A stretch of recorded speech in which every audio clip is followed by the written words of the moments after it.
একাই সূর্য, একাই সূর্য।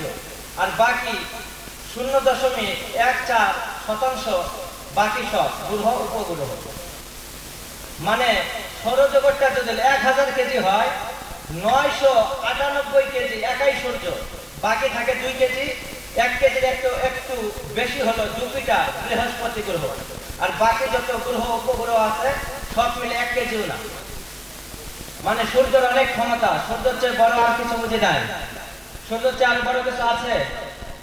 সূর্যের চেয়ে এমন বড় বড় তারকা আছে যে তারকাটা সূর্যকে লক্ষ লক্ষ কোটি কোটি বার খেয়ে ফেলবে, এরপরেও বলবে আর যদি সূর্য থাকে নিয়ে আসো। এত বড় বড় তারকা যে সূর্যকে কোটি কোটি বার খেয়ে ফেলবে। এই যে সূর্যের আলোটা পৃথিবীতে আসতে 8 মিনিট 20 সেকেন্ড লেগে যায়। কত মিনিট? 8 minute 20 second. মানে আমি আপনি যে সকালে সূর্যটা দেখি, এটা 8 মিনিট 20 সেকেন্ড পূর্বের সূর্যকে আমরা দেখি। প্রতি সেকেন্ডে 3 লক্ষ কিলোমিটার বেগে চলে সূর্যের ফোটন, সূর্যের কোণা, আলোর কোণা প্রতি সেকেন্ডে 3 লক্ষ কিলোমিটার বেগে চলে। মানে এখান থেকে 1 সেকেন্ডে 3 লক্ষ কিলোমিটার দূরে চলে যায় 1 সেকেন্ডে।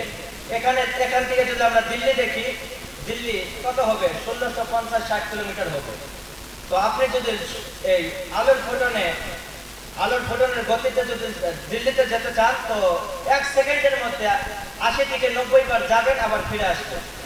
এত স্পিডে চলে। তো আপনি এই গতিতে যত দূর যাবেন, এটাকে বলা হয় 1 লাইট ইয়ার, 1 আলোকবর্ষ। 1 বছর যত দূর যাবেন, 1 বছর যতটুকু যাবেন, এটাকে বলা হয় 1 আলোকবর্ষ। তো আমাদের সবচেয়ে কাছের যে তারকাটা আছে না, এটা কত দূর জানেন? এই যে প্রক্সিমা সেন্টাইরি যে তারকাটা আছে, আমাদের পৃথিবীর সব